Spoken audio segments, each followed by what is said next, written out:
Viva Las Vegas, as proven by my background. A Queens deli. What is that? What is No, it? it's a picture of me outside of a deli in Queens. So Okay, you have to hey, move over because nobody can see the picture of you. there I Yeah, am. what are we Look doing? I how mean, why is happy your I background? am. Why? Okay, all right. I'm happy. You That's why. are, despite what it looks like in Las Vegas. I am obviously in New York because we have the hoop behind me.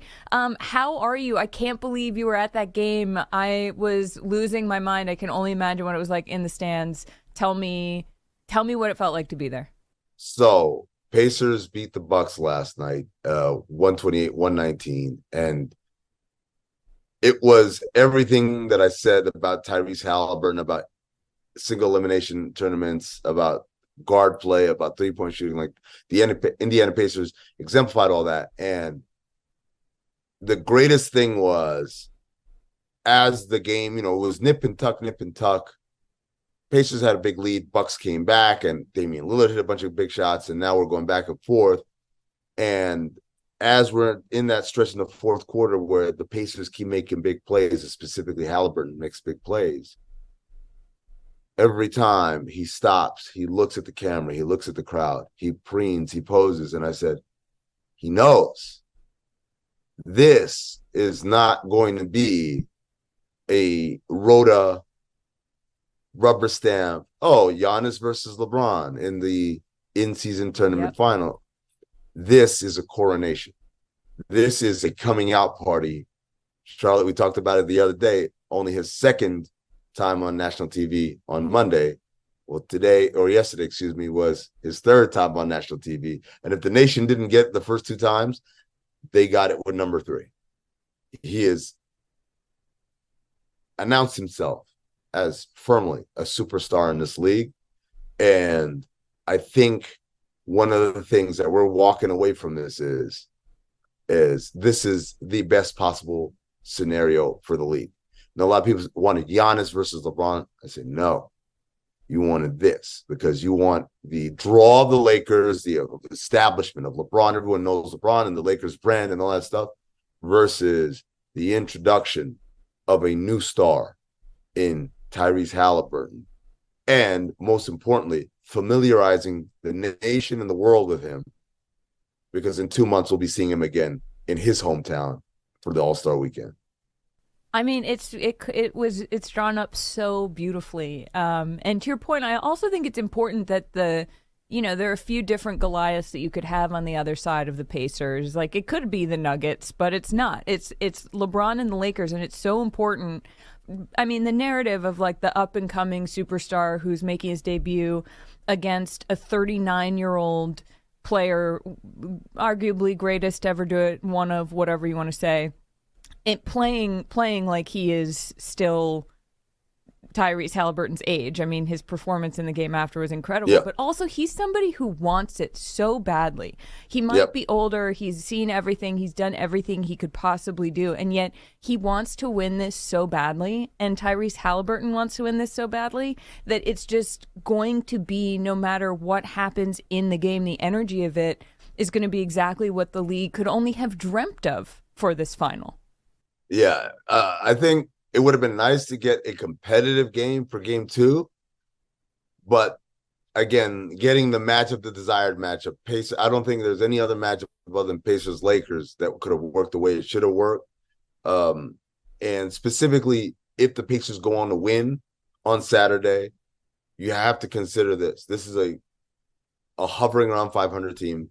They're okay. They're not necessarily good. They're definitely not great, but they're an outfit that's trying to get somewhere.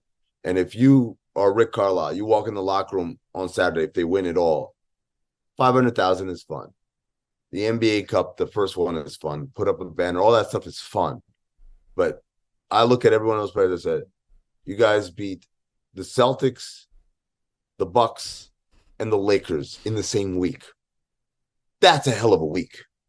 And so when we get to whether it's the play-in or the playoffs all the way in April, we should not have a trepidation of, I don't know. It's like, no. We're tested.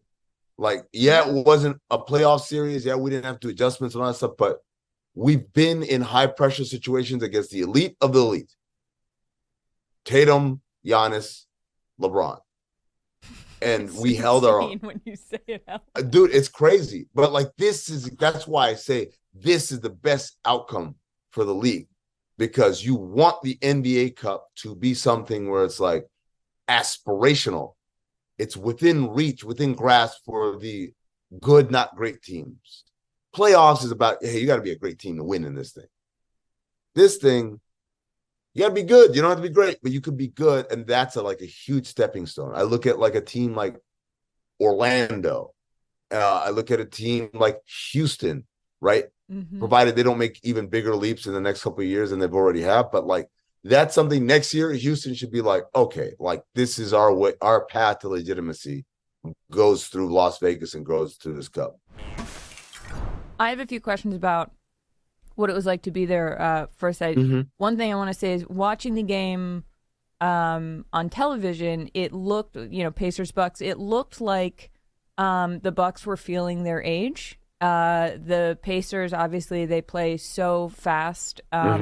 But there was a hunger, but there was also like they had the energy to keep going. Like Dame looked like a 33-year-old who's like, oh man, this is a little bit like I'm a little tired. And I wonder how far do you think that youth can take the Pacers, maybe make up for some of the deficiencies on defense that we've seen? Oh, for sure. I mean, like, again, that's the beauty of single elimination, right? NBA playoffs are designed to weed out the lesser teams. It's designed for the better team to come out on top, or the better executing team. If you don't have a talent advantage, you better execute the hell out of it. Miami last year was not the most talented team in the East. I would argue it wasn't the top 4 talented teams in the East, but they were an incredible execution team. So they're able, over the span of a best of 7, to play the chess match and win it again and again and again. This ain't that. This is like, can I punch you really hard once and then win the fight off of one punch? There's still execution going on in that game. Don't get me wrong, but there aren't adjustments. There's not, we're going back and watch the film and we're going to learn and do better next time. It's like, we're pretty much doing our thing. And you have a lot of energy, can erase and overcome a lot of mistakes and a lot of, as you said, deficiencies. And for an older team, holding stuff in the tank, which is pretty much your whole mentality in December. You're not showing all your cards. You're like, all right, let's do this, and hopefully this will work because we're good enough for it to work. But if you don't execute, and then you got this ball of energy, it's hard. And they didn't execute. And we got the news report from Chris Haynes of Turner and Bleacher Report that after the game, Adrian Griffin walked in the locker room, started talking about rebound battle, and Bobby Portis basically like, hold on, brother. Like, before we start talking about rebound battle, let's talk about our late game execution where there wasn't enough play calling. And that's the part where it's like Rick Carlisle, head coach for 20 plus years, won a championship. Adrian Griffin, tenured assistant coach, but first time at the rodeo in the main seat. And that's a learning process for him as well. Hell, that's why I thought the Knicks would win, because I thought Tom Thibodeau's experience would be a boon for him over Adrian Griffin. But it came out last night, and you see the frustration from his own team. It's like, all right, brother, like, before you start coming in here being critical, let's start with, what did you do tactically? Tactically. I like that. That's a good. Yeah. Put that on an oddball shirt. Oddball, tactically. Why not? Okay, I mean, something that I was thinking about as I watched this, the crowd was all dark, so I couldn't really see what was going on in the stands. One thing I realized I sort of missed the home team atmosphere. Part of me was sort of wishing that this had been in Indiana for the Pacers home crowd, because I think it would have been absolutely out of control. Obviously, the scene of Vegas is perfect. I get it, but I wondered what the crowd felt like, and did it have that like electricity that you get from, because we don't have playoffs or finals in neutral sites. So what was this like to be there? So first of all, as an event, 10 out of 10. I walked up across the street from Park MGM into Toshiba Plaza, which is right in front of T-Mobile. They had the huge stage where Nelly and TLC were going to perform in between the games. They had a DJ up there, and then over here they had the TNT stage where Chuck and Ernie and Kenny and Shaq were all there, and then just a sea of humanity. They had like the usual carnival vibe with like baskets, come shoot baskets over here and all that stuff. I went inside, and again, it's a 2:00 tip local for Pacers Bucks, like not exactly teams that have a huge following that travel, right? Charlotte, when I tell you I was staggered by how many people were in there, it was about 80% full. The lower bowl was pretty full. The upper bowl was a horseshoe full. Maybe there's a couple of sections where media was, where it was kind of sparse. But by and large, I would say 75% to 80% full, which for a 2 p.m. game in a neutral site for two teams that don't travel well with their fans, I'm like, this is incredible. And then obviously the late game, forget about it. Late game felt like a Lakers home game on TV. It is. So all of these things conspire to give you kind of, for the late game, built-in audience, built-in vibe. For the early game, not quite as much, but still like a very animated crowd. Now, here's the problem. And I was explaining this to people. I said, you know why it doesn't feel quite like a playoff atmosphere? It's because PA announcer is doing the All-Star game / Vegas Summer League thing, which is no matter what happens, it's always positive. Tyrese Haliburton, Giannis Antetokounmpo, and like it does not feel serious when everything sounds positive, right? If you watch March Madness, the PA announcer is not animated. It's just a straight announcement of Tyrese Haliburton for 3. Giannis Antetokounmpo goes to the free throw line, shooting 1, right? Like it's that. And so that I think took away from it. I would have liked for them to just, hey, go ambient, maybe a little music here and there.